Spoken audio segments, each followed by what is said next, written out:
Coding सीखनी है, लेकिन समझना कैसे स्टार्ट करें, अब हम मिलकर समझते हैं। नाउ कोडिंग सीखने से पहले ये समझना बहुत जरूरी है कि आपका एंड गोल क्या है।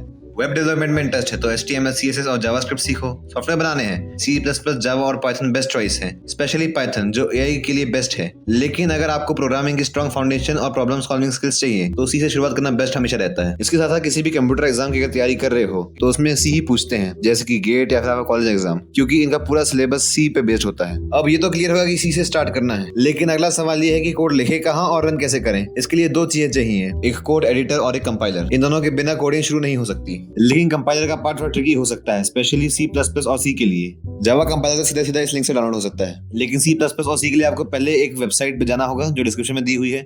वहां से MinGW अपने सिस्टम के लिए डाउनलोड कर लेना है।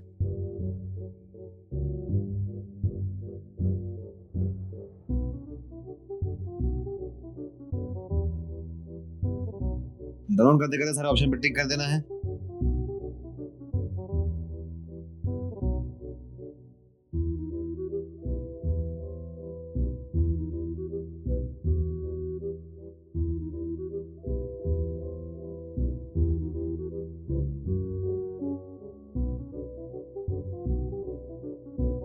उसके बाद आपको जाना है एनवायरनमेंट वेरिएबल्स पे और नया पाथ क्रिएट कर देना है जहां पे आपका इंस्टॉल था।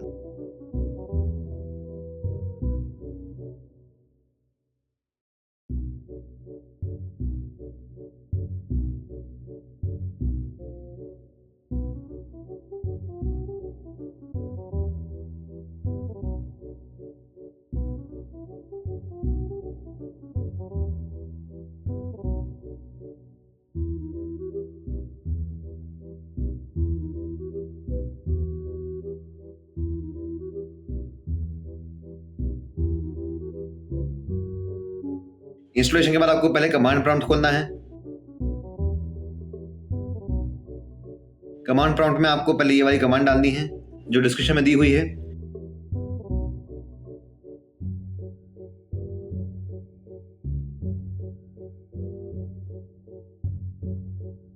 और कोड एडिटर के लिए बेस्ट चॉइस है visual studio code. Visual studio code सीधा डिस्क्रिप्शन में दी गई लिंक से डाउनलोड कर लीजिए। तो सब कुछ सेट हो चुका है, अब कोडिंग शुरू करते हैं। तो चलिए हमें पहले विजुअल स्टूडियो कोड खोल लेते हैं। तो यहाँ पे आपने खोल लिया है विजुअल स्टूडियो कोड।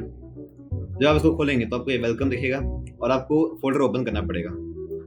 आपने ओपन फोल्डर पे क्लिक किया तो आपको यहाँ पे कुछ भी मिल जाएगा जो भी आपका रहेगा। मैंने यहाँ पे पहले ही बना के रखा है कोडिंग का फोल्डर, उसको मैंने सिलेक्ट कर लिया है। उसको सिलेक्ट करने के बाद यहाँ पे आपको जो भी चीजें हैं वो दिख जाएंगी। जैसे कोडिंग यहाँ पे मुझे दिख रहा है फोल्डर, यहाँ मैंने पहले एक फाइल बना के रखी है। अगर आपको कोई फाइल बनानी हो तो आपको यहाँ पे जाना पड़ेगा और आप जो चाहे वो लिख दीजिए इसमें। जैसे मेरे को लिखना हो इंट्रोडक्शन, तो यहाँ पे पहले एक टेक्स्ट फाइल होगी है ना। इसके बाद अगर आपको कोई भी कोड लिखना हो तो आप ऐसे लिख नहीं सकते हैं, क्योंकि वो रन नहीं कर पाएगा, कंपाइल नहीं कर पाएगा उसको। तो उसके लिए आपको यहाँ पे जाना होगा और यहाँ पे इसको बोलते हैं एक्सटेंशंस। एक्सटेंशन में आपको डाउनलोड करने पड़ेंगे कुछ एक्सटेंशन, जैसे मैंने डाउनलोड करके रखे हैं कोड रनर, पाइथन और C++ वाले एक्सटेंशन। जैसे ये वाला है कोई सा भी, इसको मैंने डाउनलोड कर लिया, इंस्टॉल कर लिया और यहाँ पे क्लिक कर दिया ट्रस्ट पब्लिशर पे, तो डाउनलोड हो जाएगा और उसके साथ साथ ये अब चलने लग जाएगा जैसे यहाँ पे लिखा हुआ उस टाइप से।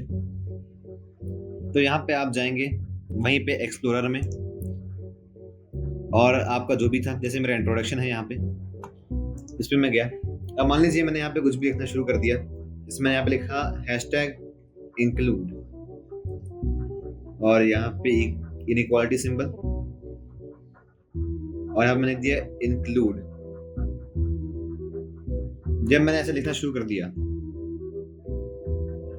तो यहाँ पे इसने ऑटोमेटिकली डिफाइन कर लिया कि यहाँ पे C है, तो मैंने यहाँ पे लिख दिया यहाँ पे include stdio.h।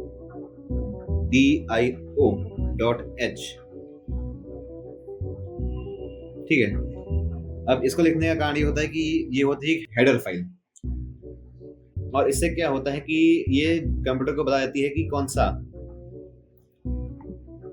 से फंक्शंस जो हैं वो आप अपने प्रोग्राम में यूज करेंगे। ऐसी बहुत सारी फाइलें हैं, लेकिन ये है इनपुट आउटपुट के लिए, स्टैंडर्ड इनपुट आउटपुट हेडर। ठीक है। तो यहाँ पे आप एक लाइन छोड़ के लिखेंगे INT यानी इंटीजर मेन। उसके बाद आप यहाँ पे ये ब्रैकेट का इस्तेमाल करेंगे, इसको बोलते हैं हम लोग ओपन ब्रैकेट। ठीक है, ये अपने आप दोनों ब्रैकेट लगा देगा अगर आपके पास एक्सटेंशन सारे इंस्टॉल्ड हैं। फिर आप यहाँ पे जाएंगे और कर्ली ब्रैकेट का इस्तेमाल करेंगे, यहाँ पे आप एंटर दबा देंगे। इसके बाद आपको कुछ भी प्रिंट करना हो, कुछ भी स्क्रीन पे आपको आउटपुट देना हो, तो आप यहाँ पे लिख देंगे प्रिंट एफ जैसे कुछ भी। उसके बाद यहाँ पे आपको यहाँ पे ये ब्रैकेट बनाना पड़ेगा, ओपन ब्रैकेट, और यहाँ पे आपको कोटेशन डालने पड़ेंगे। कोटेशन में कुछ भी लिख दीजिए, जैसे मैं लेता हूँ hello world with exclamation mark. तब इसके बाद आपको क्या करना है कि एंड में आना है और एंड में आपको यहाँ पे एक सेमीकोलन लिखना है। सेमीकोलन लिख दिया आपने, इसके बाद एंटर दबाना है और लिखना है यहाँ पे रिटर्न 0। रिटर्न 0 लिखने से क्या होगा कि कंप्यूटर को पता चलेगा कि प्रोग्राम में सब कुछ सही है। लेकिन अगर मैंने 0 की जगह पे 1 लिख दिया या 100 लिख दिया या कुछ भी लिख दिया, जैसे 2025 लिख दिया, तो कंप्यूटर को पता चल जाएगा कि ये प्रोग्राम जो है वो गलत है, चलने वाला नहीं है, तो वो प्रोग्राम को चलाएगा ही नहीं। ठीक है, इसलिए आपको यहाँ पे क्या करना पड़ेगा, यहाँ पे 0 लिखना पड़ेगा, उस पर आपको उसको सेव करना होगा। सेव कर देगा ये जहाँ पे आपको इसको लगेगा सेव करने के लिए। जैसे यहाँ पे मैं यहाँ पे दूंगा इंट्रोडक्शन, उसके बाद ये अपने आप डिसाइड कर लेगा कि यहाँ पे सी है, C++ है, लेकिन मैंने यहाँ पे कुछ डाल दिया कि सी है और फिर सेव कर देगा। उसके बाद यहाँ पे आपको यहाँ पे क्लिक करना पड़ेगा इस ऑप्शन पे, या फिर राइट क्लिक दबा के रन कोड पे, लेकिन हम सीधा इस पे क्लिक कर देते हैं, या फिर कंट्रोल आल्ट एंटर, इससे भी काम से जाएगा। और यहाँ पे इसने लिख दिया जो भी लिखना है, और अगर मेरे को इसको हटाना है तो मैं यहाँ पे इसको क्लियर टर्मिनल से हटा भी सकता हूँ और टर्मिनल को बंद कर सकता हूँ यहाँ से। अब नॉर्मली कोड जो है वो टर्मिनल में एग्जीक्यूट ना होके, जैसे मैंने इसको एग्जीक्यूट किया पे तो टर्मिनल में एग्जीक्यूट हो रहा है, लेकिन नॉर्मली ये आउटपुट में एग्जीक्यूट होता है। तो इसके लिए आपको क्या करना पड़ेगा कि आपको सेटिंग्स में जाना पड़ेगा और यहाँ पे लिखना पड़ेगा रन कोड इन टर्मिनल। इस पे मैंने तो ऑलरेडी चेक किया हुआ है, आप भी इस पे चेक कर दीजिएगा ताकि टर्मिनल में कोड रन हो और ओवरऑल कोड इससे ज़्यादा अच्छे से रन करेगा और आप ज़्यादा काम कर पाएंगे। अब मैंने वापस गया अपने इस पे, इन दोनों को अपन क्रॉस आउट कर देते हैं यहाँ से। ठीक है, अब यहाँ पे इसने बहुत बार जब ये करेगा रन, अब जब ये रन करेगा तो यहाँ पे बहुत सारी और सारी चीज़ें आ जाएंगी जो थोड़ी बहुत अननेसेसरी, और स्क्रीन जो है भर जाएगी जल्दी। तो स्क्रीन अगर आपको भरनी ना हो तो आपको यहाँ पे जाके एक नई हेडर फाइल लानी पड़ेगी, #include। यहाँ पे मैं टैब दबाऊंगा तो अपने आप यहाँ पे लिख देगा ये। ठीक है, टैब से अपने आप ये डिफाइन करके लिख देगा कि क्या होना चाहिए वहाँ पे। फिर वापस वही इनइक्वालिटी सिंबल, और इनइक्वालिटी सिंबल में आपको लिखना पड़ेगा stdlib.h, जो अपने आप आ गया। मैं टैब दबाऊंगा वापस अपने आप हो जाएगा। अब इसमें इसको बोलते हैं स्टैंडर्ड लाइब्रेरी हेडर फाइल, और यहाँ पे स्टार्टिंग में आपको लिखना पड़ेगा सिस्टम, जो अपने आप आ जाएगा कि मैंने हेडर फाइल डाल दी है। उसके बाद वापस वही ओपन ब्रैकेट कोटेशन CLS, उसके बाद वापस वही ये कॉमा सेमीकोलन, सॉरी। ठीक है, मैंने इसको सेव किया, सेव का नाम भूलिएगा। यहाँ पे आपको एक आइकन दिख रहा है नीचे, जब आप सेव करते हैं तो यहाँ पे लोड होके ऐसा वापस बन जाता है। इससे आपको पता चल जाएगा कि क्या है, सेव हुआ है कि नहीं। यहाँ पे दिख जाएगा कौन सा है, सी है, जावा है, C++ है, क्या है। ठीक है, अब मैंने इसको यहाँ पे मान लीजिए रन किया, यहाँ पे काफी अच्छे से रन हुआ है, काफी क्लीन रह रहा है ये, ना कि इतना सारा एक्स्ट्रा सामान था यहाँ पे जो हट गया है, सीधा अच्छे से दिख रहा है यहाँ पे कि क्या प्रिंट हुआ है। अब मान लीजिए यहाँ पे मेरे को हेलो वर्ल्ड नहीं प्रिंट करना है, मैंने लिख दिया कुछ भी, जैसा भी आपको पसंद हो। तो मैंने लिख दिया जय श्री राम, सेव किया और वापस रन कर दिया, तो यहाँ पे वापस प्रिंट हो गया है जय श्री राम। ठीक है ना, यहाँ पे फाइल लोकेशन भी बता देता है ये कि कहाँ पे हुआ है एग्जीक्यूट, और ये एग्जीक्यूट फाइल भी बता देता है जिससे ये प्रोग्राम रन होता है। ठीक है ना, आप कुछ भी लिख सकते हैं, लेकिन मान लीजिए कि मुझे कुछ भी लिखना हो, सिर्फ और सिर्फ मेरे को ये कैरेक्टर ना लिखने हो, नंबर भी लिखने हो। ठीक है, सेव किया और रन कर दिया मैंने इसको। तो यहाँ पे ये आराम से प्रिंट हो गया है, आई एम 20 years old। लेकिन मान लीजिए मेरे को इसको कोटेशन में डालना हो, तो कोटेशन में डालने के लिए आपको क्या करना पड़ेगा कि पहले आपको एक बैक स्लैश लगाना पड़ेगा यहाँ पे। बैक स्लैश के बाद आपको यहाँ पे वापस ये डबल कोट लगाना होगा और एंड में जाना होगा, और एंड में जाने के बाद वापस वही चीज करनी होगी आपको, बैक स्लैश कोट। सेव किया मैंने इसको और मैंने इसको रन कर दिया। इस टाइप की चीजों को आप बोलते हैं एस्केप सीक्वेंस, जिसमें यहाँ पे ये बैक स्लैश हो। ये है बैक स्लैश, जैसे मैंने यहाँ पे बैक स्लैश यूज किया, इसको बोलते हैं बैक स्लैश और इसको बोलते हैं फॉरवर्ड स्लैश। आप 2 फॉरवर्ड स्लैश लगाएंगे तो ये कमेंट बन जाएगा, मतलब ये एग्जीक्यूट नहीं होगा, बैक स्लैश का आएगा हिस्सा, ठीक है। ये वाला हिस्सा जो है वो एग्जीक्यूट नहीं होगा, ठीक है ना। तो इस तरीके से ये काम करेगा।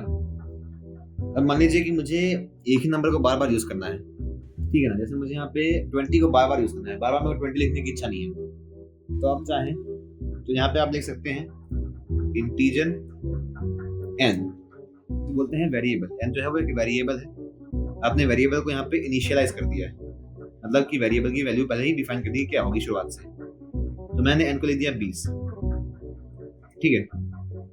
और यहाँ पे मैंने डाल दिया एक सेमीकोलन, ताकि पता चल जाए कि यहाँ पे ये जो है एंड हो गया, इसके आगे कुछ नहीं है। अगर आप ये ना डालें तो ये नहीं चलने वाला है। यहाँ पे जो ये 20 था, इसी जगह मेरे को एंड आया, तो मैं यहाँ पे n नहीं लिखूंगा, मैं यहाँ पे लिखूंगा परसेंटेज d। उसके बाद जब एंड था यहाँ पे जस्ट ये ब्रैकेट के पीछे, आप यहाँ पे डालेंगे एक कॉमा और n। और मैंने यहाँ पे इसको सेव किया, मैंने इसको अगर रन कर दिया तो वही रिजल्ट आता हुआ दिखा है यहाँ पे। लेकिन मान लीजिए कि मेरे को n को एक और यूज करना है, जैसे मैंने दिया I will be 20 years old in percentage d, वापस आपने डाला days, ठीक है। और वापस आपने कॉमा डाला और n लिख दिया यहाँ पे। सेव करेंगे और रन कोड किया तो I will be 20 in 20 days, ठीक है, ऐसा प्रिंट कर देगा ये। लेकिन मान लीजिए कि आप 20 साल के हो जाएंगे 20 दिन में, 30 दिन में, तो आपको यहाँ पे क्या करना पड़ेगा कि दूसरा इंटीजर मान लीजिए डिफाइन कर दो मैं, integer a is equals to 30, ठीक है। ऐसे ही 30 आप यहाँ पे स्पेस दे सकते हैं, और स्पेस ना दे तो भी कोई दिक्कत नहीं है। सेमीकोलन जहाँ पे है वहां के बाद कोई भी कोड एग्जीक्यूट नहीं होगा और उस सेमीकोलन को भी एग्जीक्यूट नहीं किया जाएगा। तो यहाँ पे मैंने n की जगह मान लीजिए a डाल दिया, और यहाँ पे मैंने कर दिया सेव और रन, और यहाँ पे प्रिंट हो जाता है जो हमें चाहिए था। अब आपने पहले परसेंटेज d का जो ऑर्डर है, यहाँ पे 2 परसेंटेज d है, तो वैसे तो उसको कैसे पता जाएगा कौन सा प्रिंट पहले करना है, तो यहाँ से पता चल जाएगा उसको, ठीक है ना। तो इस तरीके से इसको पता चल जाता है कैसे करना है, और ये काफ़ी सिंपल था। इसके आगे भी बहुत सारी चीज़ें हैं सी में, लेकिन वो अगले लेक्चर में, वो मैं अगली क्लास में पढ़ाना चाहता हूँ। तब तक अगर आपको ये लेक्चर अच्छा लगा हो तो प्लीज़ लाइक, सब्सक्राइब और शेयर कर दीजिएगा, और अपना ओपिनियन कमेंट कर दीजिएगा कैसे लगा। बाकी all the best for your coding journey and thanks for watching. जय श्री राम।